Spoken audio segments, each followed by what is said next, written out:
Hello, folks. This is Kevin from Good Day, Good Prayers. Today, we're going to talk a little bit about the Micah Parsons situation in Green Bay.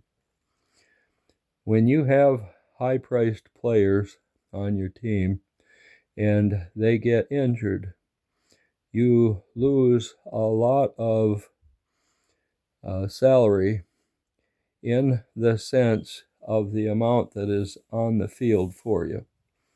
What that means then is that if you have a $45 million or $50 million player and that person is suddenly injured, you've lost all of that salary that can be on the field. That means that you've lost one of your better players.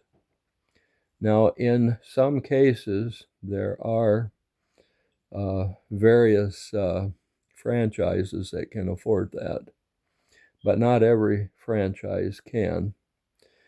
For example, the Los Angeles Dodgers might have $300 or $400 million in salary, and it's okay with them because they're a big market team, kind of like your Chicago teams, your New York teams, and so on. These places are large venues that have a huge number of fans, and they can afford to pay 250, 300, 400 million in salary every year and still make a good amount of money. And so they can put the best possible team on the field that they can. Now, you take a look at the smaller cities. Pittsburgh is a prime example. Very small city. Rather quaint, but an extremely nice city. You take a look at Detroit. Detroit had a renaissance a number of years back and looks a lot nicer downtown. But still, it's a small city. They lost a number of people over the years. Now, they haven't really lost the number of fans, but they have lost a number of people. About 5 or 6 weeks ago, I predicted that they would trade Tarik Skubal because Tarik Skubal is probably going to get about a 10-year, $450 million contract. Somebody's going to pay him that. If they can get rid of him before that comes up, that's going to be good for them. If he gets hurt again, and he's been hurt before, the likelihood is that he'll be hurt again. They're going to lose $45 million in salary every year that won't be able to be on the field. My argument has been from the beginning that they can't afford $45 million on the bench because of the fact that there's an injury. So what they need to do is they need to trade him. Now, this isn't popular with a lot of the baseball fans in Detroit or the Detroit Tiger fans around the country, for that matter. Although the original I think it might have been the Free Press. They did a poll, and they came up with 61% of the fans realizing that it wasn't in the best interest of Detroit to keep him. And I think that's pretty much correct. And I think that they need to get what they can get.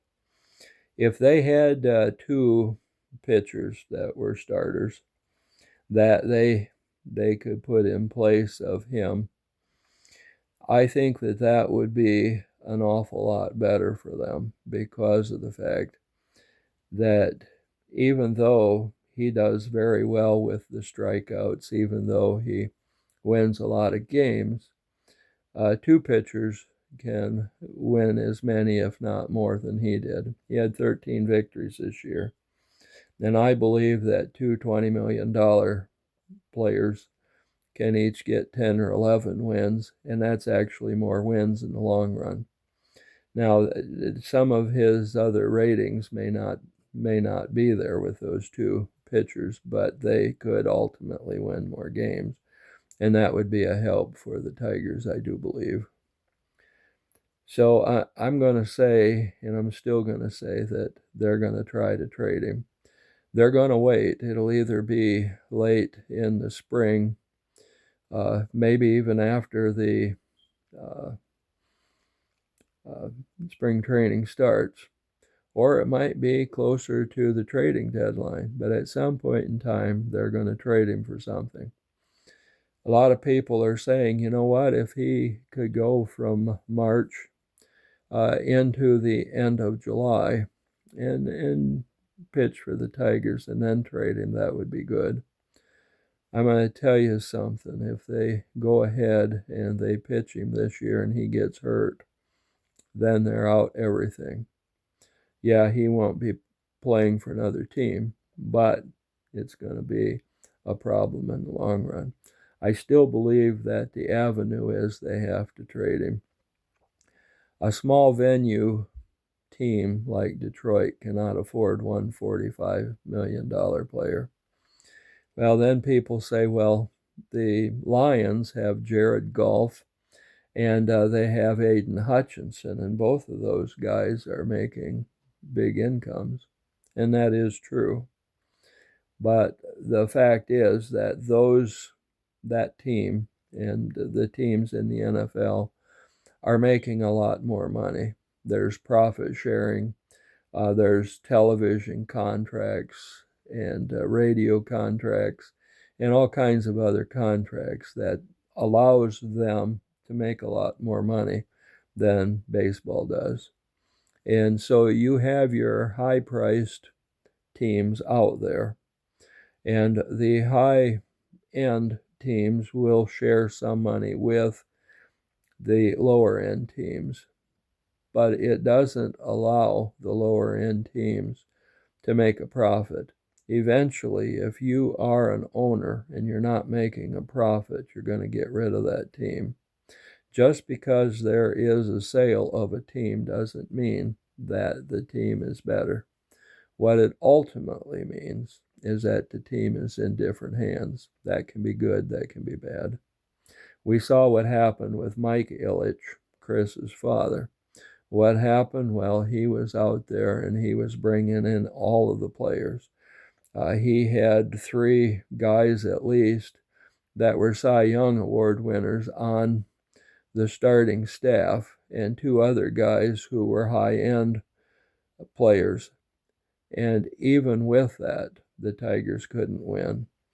They had Miguel Cabrera, and they had a ton of other people, Victor Martinez. They had one of the best catchers. In fact, I think that catcher, Pudge Rodriguez, wound up in the Hall of Fame, and they still couldn't win. They had a lot of really great players around that starting staff. They had very good bullpen, and they still could not win it. They went to the World Series twice, but they just simply couldn't win it, and that was sad. That's what happens, though. You can get all the good players in the world, and it doesn't necessarily help. Now, it has helped in the example of the Dodgers, but that, I think, is a whole different thing, unfortunately. But that's the way it is. This is Kevin from Good Day, Good Prayers, and I want you to have a good day. And the best way to do it is through good prayers. And if they reach the throne of God, there's your key. You're going to have a good day. So with that being said, you have a good day.